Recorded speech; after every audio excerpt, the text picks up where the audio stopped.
Ете, ние се му обетиме и со нашиот нов гостин во студиото. Кажав дека по 9 часот повеќе внимание ќе посветиме на спортот и навистина ни е кејф и мерак што ќе зборуваме за 3x3 баскетот во продолжение, уличен спорт кој што стана олимписки.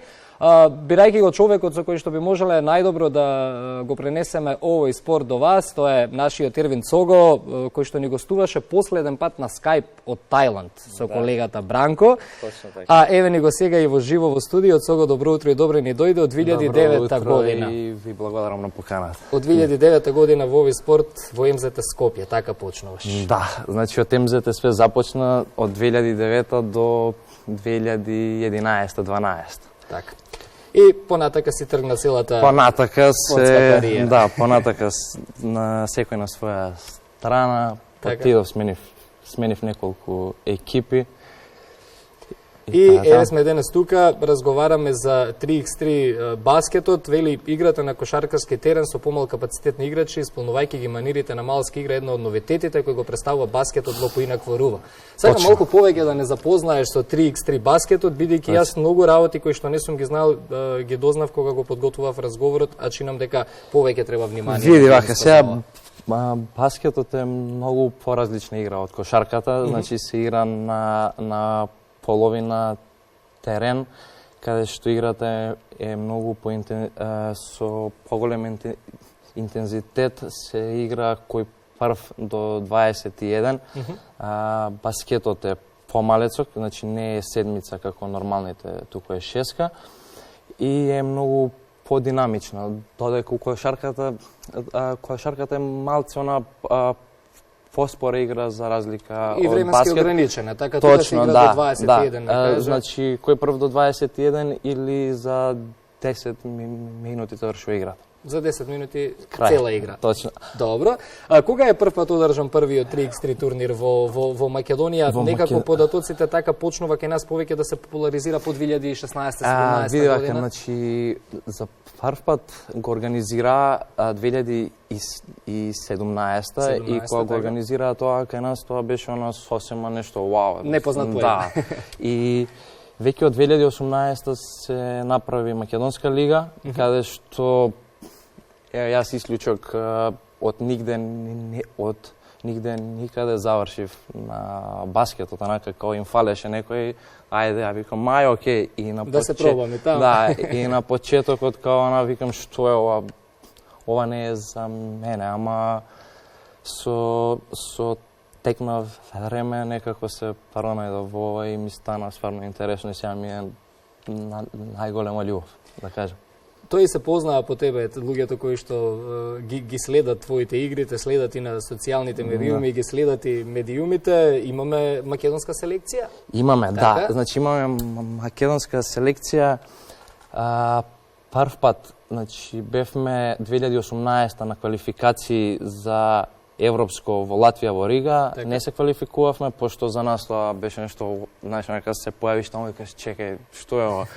2022 прошла година на две утакмици изгубивме по еден и по два разлика од тие што се квалификува, значи сме многу блиску. Така? И сакам да напоменам дека на 9 и 10 следниот месец учествуваме како репрезентација на Македонија исто на квалификации за европско првенство, каде што во група имаме многу јаки противници, но мислам дека тоа не е ништо, да.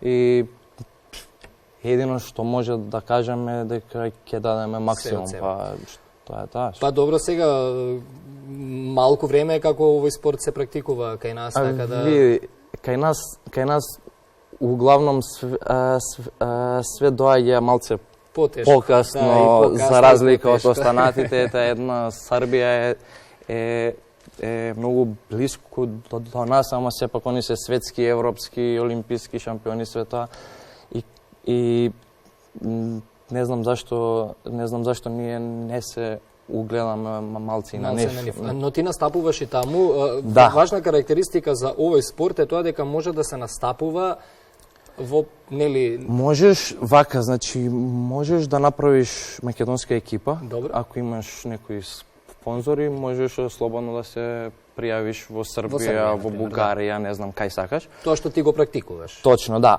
Ама кај мене излезе сосема спонтано се покажав, значи 2018 на некои турнири и ме викна неколку српски екипи каде што баш таа година од нигде, никаде и уникад, чекај, века, ние сме светски шампиони, доаѓа македонец као странец, значи не американец, не она, него доаѓа македонец и осваја скоро секоја сабота. И они кажат, што е ова? И така се погоди и после тоа малце, да кажам, кариерата ми отиде малце у нагорна линија, да, каде што отидов, играв у Индија, играв у Тајланд. Тајланд, да, таму беше скајпот гостувањето во Македонија, наутро или не, во Тајланд беше? Од Индија. Од Индија, да. Сепак далеку некаде беше таму. Да, баш далеку. Селектори на швајцарската репрезентација на жени до 18 години. Да, при тоа исклучи сосема спонтано. Уште едно убаво искуство, но уште едно за во твоето CV исто така. За моето CV, да, али некако како селектор на жени е многу поразлично и селектор на жени на Швајцарија, каде што кај нив менталитетот е многу различен, не е она како кај нас, кај нив мора да си мирен, као добро е, разбираш, си утнала, супер. Го нема тоа балканското. Не, го нема тоа балканското, а јас сум у принцип малце сум живчан и мене ме нервира тоа, сега викам, ајде, дај малце. Па добро, мислам дека тоа малку нервоза е нормално спортист да го покажува, мислам дека така се бодри тимскиот дух. Но кај швајцарците се си нема нервоза, ако нема нервоза, мислам дека не можеше да успеше. Само сакам да напоменам дека екипата у Македонија, Киновлае, која е 2 години најдобра екипа во Македонија, да. Таа екипа е составена од 4 играчи кои што не знаеш кој од кој, ама кога сме на терен сме ние еден склоп каде што све функционира, да. И ја мислам дека тој наш менталитет и тој склоп нас не води кон сите овие години, сите овие успеси што ги имаме во Македонија. И добро е, на сега за сега е добро и истата таа екипа е и репрезентација на Македонија која ќе учествува на квалификации. Да, Европскиот куп, кажавме, тоа веќе следниот месец, односно за неколку дена, не цели 2 недели од сега. Околу твоите исто така индивидуални успеси што ти ги носи овој спорт, најдобро рангиран македонец 4 години поред во низа според ФИБА, што исто така е доста добар и значаен податок, не само лично за тебе, туку и воопшто за овој спорт кај нас. Тоа е добро за македонскиот баскет, добро е за мене како индивидуа. Така? Тоа е добро затоа што на мене ми дава некој ветар у грб за да продолжам, али вака, значи ја веќе играм, значи со овој спорт се бавам веќе 5 години, да, 4 години сум најдобро рангиран. Лани не бев најдобро рангиран затоа што ги изгубив тие ранкинг поени заради короната и ама добив награда од Федерација за сите претходни години што сум вложувал. Добро и не било твоја вина. Короната тоа е, да, значи тоа многу работи. Да, па е тоа и во спортот. Прв на World Tour, светско клубско првенство. Така, малку повеќе и за тоа сакам да ми кажеш. Кога започнав со 3-3 и сето тоа што го гледате вие на телевизија, за мене беше едно, јас викам, ова е невозможно да го играш. И лани, сосема случајно, екипа од Атина ме викна, ни фали еден, викам, окей, доаѓам, ама ја претходно го скинав менискусот на коленото и да, и некако не можев да настапувам, ама собрав сила и викам, ова ми е сега шанса каде што шанса е да си го исполнам својот сон. Јасно. А секој спортист има сон, има цел која што си ја следи. И сега веќе кога си го исполнив сонот, сега гледам некој нов сон, новиот сон ми е да направам успех со македонска екипа и со македонската репрезентација, каде што ја лично мислам дека со малце повеќе заинтересираност, со малце повеќе вложување од федерација, исто, шансите не се невозможни. Не се невозможни, ете докажувате сега без никаква поддршка што сами правите реално. Ние имаме поддршка од федерација, имаме поддршка и од организаторот на 3 на 3. Али знаете, ајде ќе кажеме поголема афирмација, без толку голема афирмација на овој спорт кај нас, сепак успевате некако да го донесете на пиедесталот, да не биде веќе инкогнито. Да, затоа затоа што ние идеме и надвор од земјата, да настапуваме, не знаат и надвор, и веќе сме направиле некој име како Киновла и сега имаме стварно многу поголем респект од останатите земји, од останатите екипи. Што мислам дека тоа е некој потик и за останатите екипи во Македонија да видат дека не е невозможно и дека со малце повеќе вложување, со малце повеќе труд се можеш да стигнеш секаде. Искрено. Да не прашувам за земјите каде што овие 5 години имаш играно или ги имаш посетувано. Кажавме Индија, Тајланд, Србија, Швајцарија. Да. Значи светот во мало.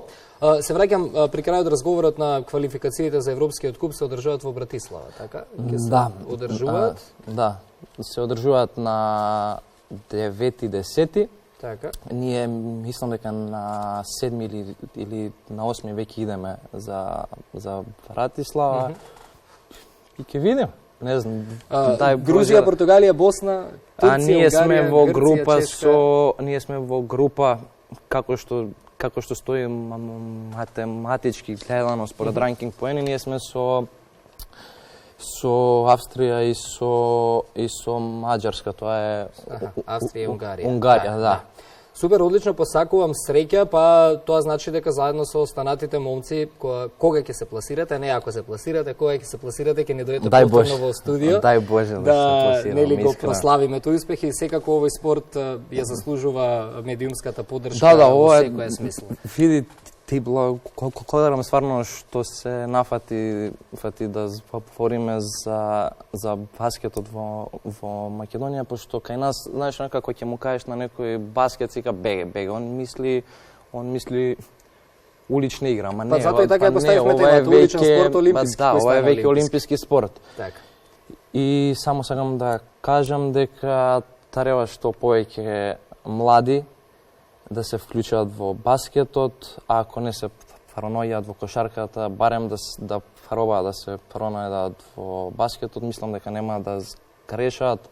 Тука сум јас, тука е екипата за све што им е потребно, ќе им помогнеме, само некој од кај нас да успее. Така. Ти благодарам за гостувањето. Посакувам да имаш убав почеток на новата работна недела, успешни тренинзи и се гледаме по 10 јуни кога ќе се вратите од Братислава да и кога ќе се квалифицираме. Ти благодарам многу.